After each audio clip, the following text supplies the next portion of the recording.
Fala galera, sejam todos muito bem-vindos mais uma vez aqui ao nosso queridíssimo reservatório de dopamina.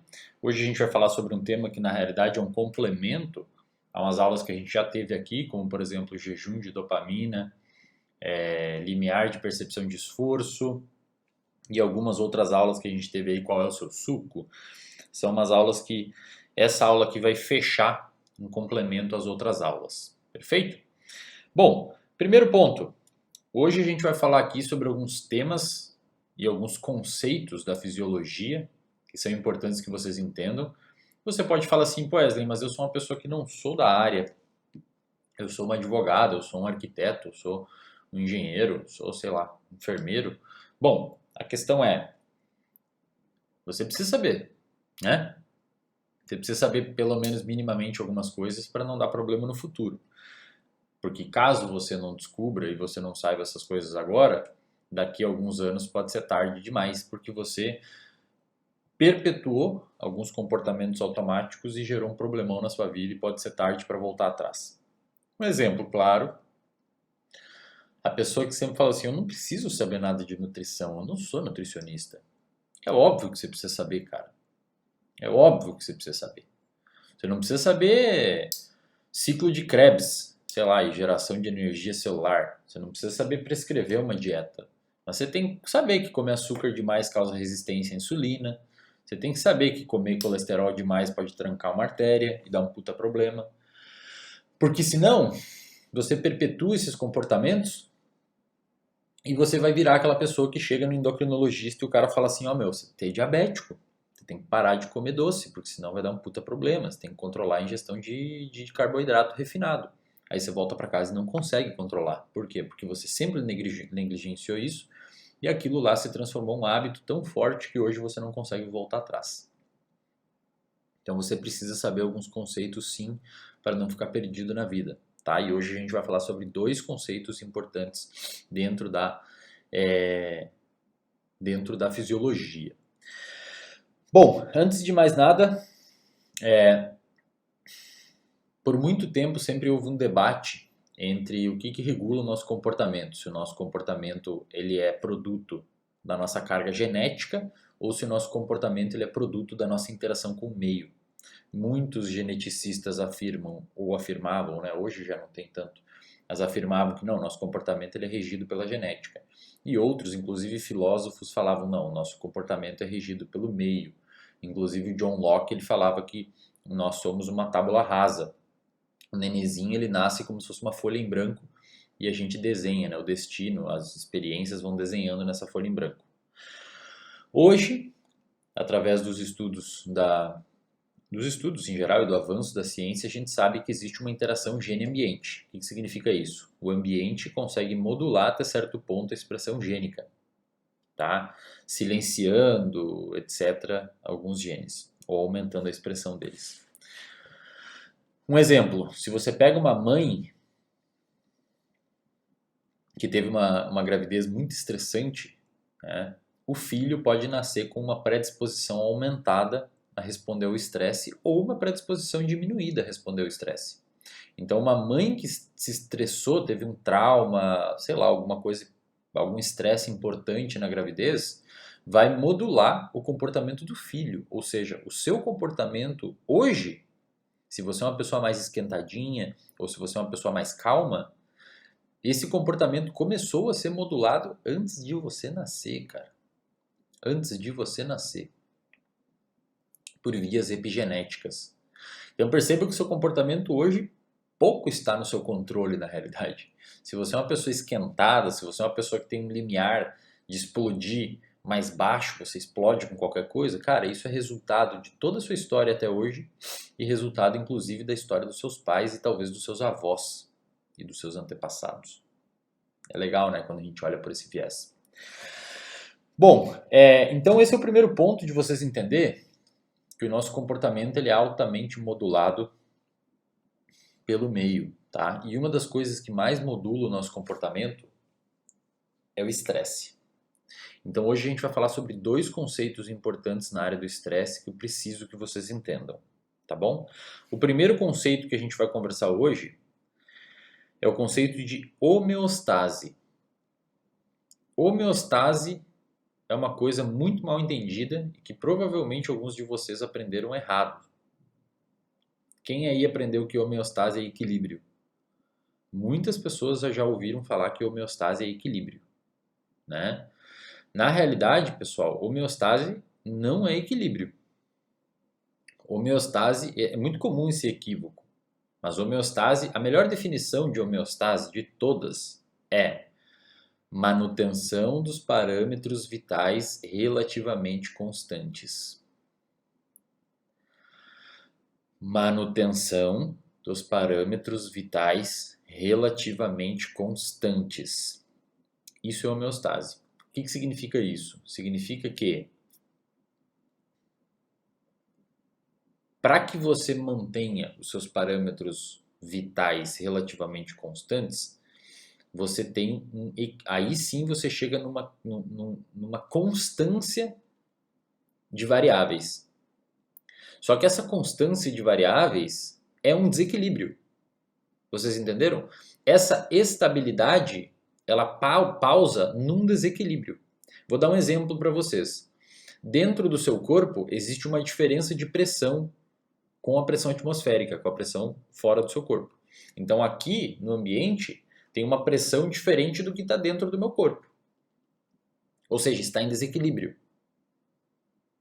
Concordam? Tanto é que se eu cravar um negócio aqui vai sair sangue. Por quê? Porque o sangue vai do lugar que tem maior pressão para o lugar que tem menor pressão. Ele sai. É tipo uma mangueira de jardim que você tampa a ponta dela e começa a acumular pressão dentro da mangueira. Se você solta, ela sai fora. Ou seja, a sua pressão arterial, a sua pressão do seu corpo é um desequilíbrio. E tem que ser assim. Você não quer se entrar em equilíbrio, você morre. Aí vai sair o sangue do seu corpo, você vai morrer.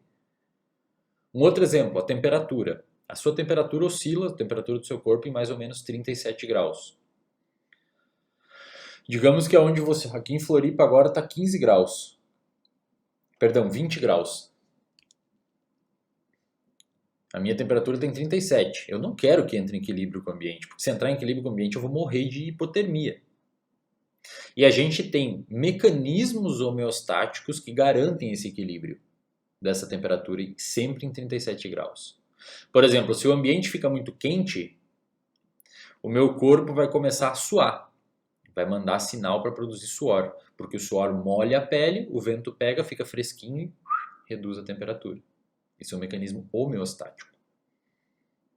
Se o ambiente fica muito frio, o meu corpo começa a tremer para gerar calor. Afinal de contas, quando você está tremendo, você gera calor para aumentar a temperatura. Se o ambiente fica muito frio, o meu hipotálamo, que é a região do cérebro que controla essa variância de temperatura, vai mandar um sinal para o meu córtex pré-frontal e para regiões de áreas motoras e áreas de memória, principalmente memória espacial, e vai fazer eu buscar um cobertor, ou botar uma meia, ou uma luva, ou ir no sol, para manter o equilíbrio, para manter essa temperatura equilibrada em 37 graus. Só que essa constância de variáveis, ela é um desequilíbrio. Então, homeostase não é equilíbrio. Homeostase é manter as variáveis fisiológicas relativamente constantes, que é um desequilíbrio, tá? Ponto importante. Eu não sei se vocês já pararam para pensar, provavelmente não, porque vocês são pessoas normais, vocês pensam em coisas normais, não são igual eu, mas nós somos uma criatura, nós somos animais extremamente frágeis. Pensa assim, a sua temperatura oscila mais ou menos em 37 graus. Se você eventualmente subir uns 4 graus, só 4 graus, cara, na temperatura, você morre. Você morre de febre, ou pode ter dano cerebral. O potássio, que é um íon, que tem principalmente nos seus neurônios uma função muito importante nas células do seu cérebro, a gente vai estudar isso no capítulo 13 e 4 lá no livro do Ber, que está saindo as aulas aí.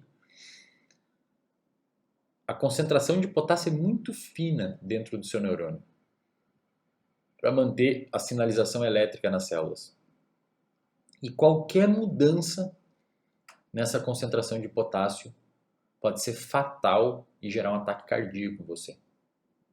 Então, os nossos parâmetros vitais eles precisam se manter oscilando dentro de uma faixa muito específica.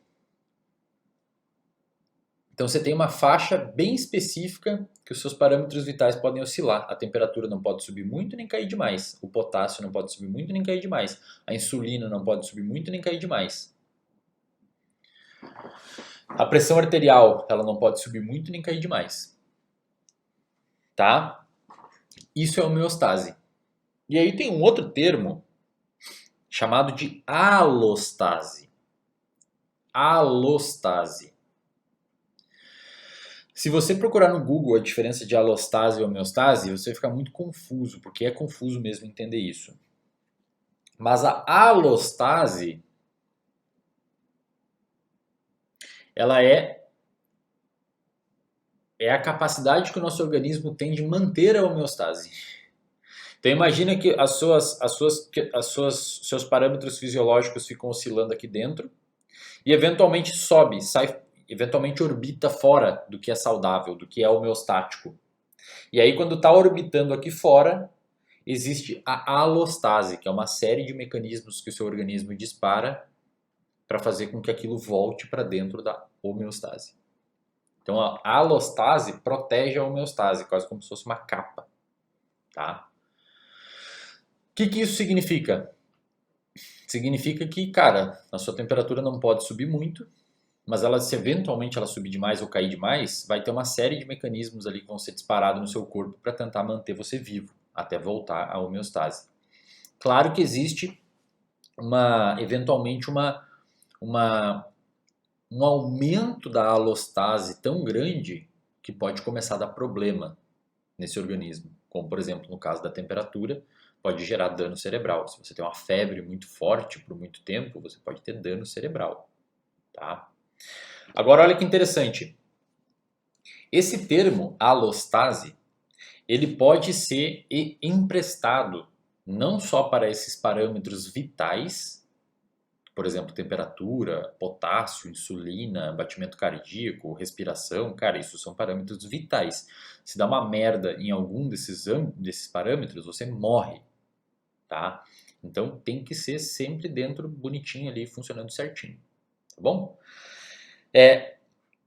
No entanto, a gente pode pegar esse termo alostase emprestado para a parte comportamental e psicológica. Então você tem uma homeostase psicológica. Eventualmente você pode ficar um pouco feliz, um pouco triste, mas cara, se você furar essas barreiras e ficar muito feliz, você pode ter um quadro de hipomania ou mania, que pode dar um problemão, ou psicose.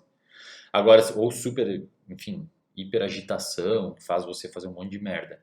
Agora, se você furar a barreira para baixo e ficar muito triste, você pode abrir um quadro de humor. Você pode deprimir, tá? Ou de ansiedade, etc. Então existe uma